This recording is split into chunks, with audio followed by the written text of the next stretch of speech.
श्री गोवर्धन नाथ की जय। राजभोग को बुलावे को पद लियो है आज सखीजनों। જ્યારે પ્રભુ શ્રી ગોપી વલ્લભ ભોગ આરોગી લે છે અને ત્યારબાદ આજુબાજુમાં ખેલવા પધારે છે અને યશોદા મૈયા રાજભોગની તૈયારીઓમાં લાગી જાય છે, ત્યારબાદ જ્યારે રાજભોગ માટે પ્રભુને બોલાવે છે ત્યારનું પદ છે નેક ગોપાલે દીજો ટેર।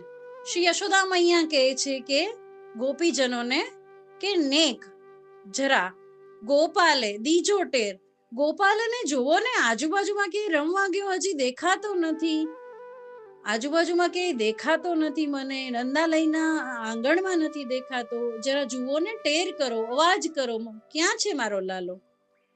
આજ સવારે કિયો ન કલેવું સુરતમયી બડી બેર। માનું હૃદય છે ઓલવેઝ જમવાની ચિંતામાં હોય, હંમેશા જમવાની, પ્રભુને જમાડવાની ચિંતામાં યશોદા મૈયા કહે છે આજ સવારે કલેવું પણ નથી કર્યું બરાબર, સુરતમયી બડી બેર, હમણાં જ આવી અને રાજભોગ આરોગે તો સારું, સુરતમયી બડી દેર, એનું શ્રીમુખ જોઈએ ઘણું બધું થઈ ગયું છે, કે આઘો તો નથી નીકળી ગયો ને। ગોપીજનો ને એક ગોપાલ દીજો ટેર।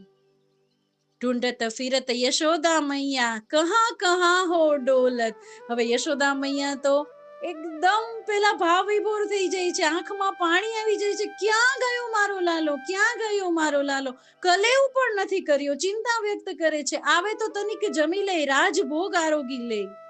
ઢૂંઢત ફિરત, ઢૂંઢતી ફિરે છે, ગોતતી ફરે છે યશોદા મૈયા કહા કહા હો ડોલત, બાજુમાં ગોપીજનોના ઘરે જાય છે, ત્રીજા ઘરે જાય છે, ચોથા ઘરે જાય છે, ક્યાં છે શ્યામ સુંદર, ક્યાં છે મારો કનૈયો, મારો કૃષ્ણ ક્યાં છે।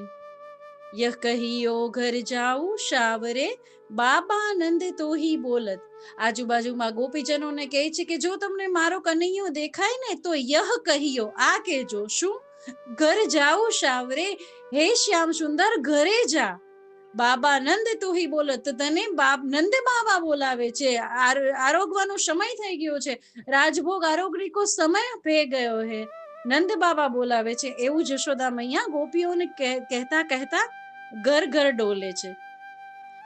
इतनी बात सुनत ही आए प्रीति जू मन में जानी, પ્રભુ જાણી જાય છે કે મારી યશોદા મૈયા ચિંતા કરે છે, એના આંખમાં અશ્રુ આવી ગયા છે, ડોલતી ફરે છે, ગોપીજનો સાથે સંદેશો મોકલાવ્યો છે, મારી ચિંતા કરતી હશે મારી મૈયા કે મેં સવારે કલેવું કર્યું નથી, મને ભૂખ લાગી હશે, હું ક્યાં છું, થોડી વાર માટે એને ન દેખાઉં તો મારી યશોદા મૈયા ચિંતિત થઈ જાય છે। આવી પ્રીતિ પ્રભુ જાણી જાય છે યશોદા મૈયાના હૃદયની, અને ઇતની બાત સુનતી હી આએ, આટલામાં જ કોઈ ગોપીજનો કહે છે કે તમને બોલાવે છે પ્રભુ, આપને યશોદા મૈયા રાજભોગ માટે બોલાવે છે। ઇતની બાત સુનતી હી આએ, તુરંત જ આવે છે। પ્રીતિ જો મન મેં જાની, માતૃત્વ ભાવ જાણી જાય છે પ્રભુ અને તુરંત આવે છે।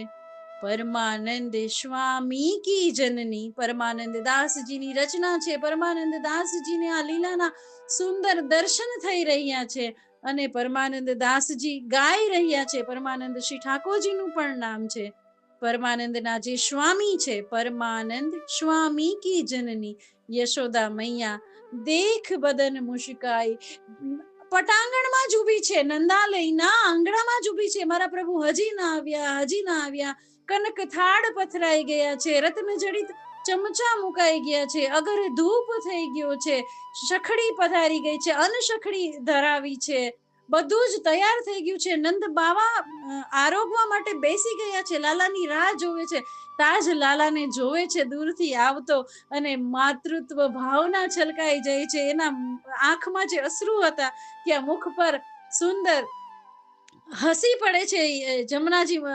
યમુનાજી યશોદાજી, માફ કરજો, યશોદાજી મુસ્કાઈ જાય છે, યમુનાજીની કૃપા।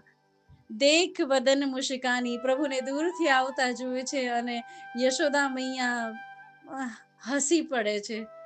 ભોજન માટે બોલાવવા માટે પદ છે. જ્યારે પ્રભુને બધું સામગ્રીઓ ધરાતી હોય ત્યારે પણ આવે છે સેવામાં, ત્યારે ગાઈ શકાય છે. સખીજનો, સુંદર પદ છે, માતૃત્વ ભાવથી ભરેલું. નેક ગોપાલે દીજો ટેર, ટેર એટલે અવાજ. પ્રભુને બોલાવો જમવા માટે. શ્રી ગોવર્ધન નાથ કી જય.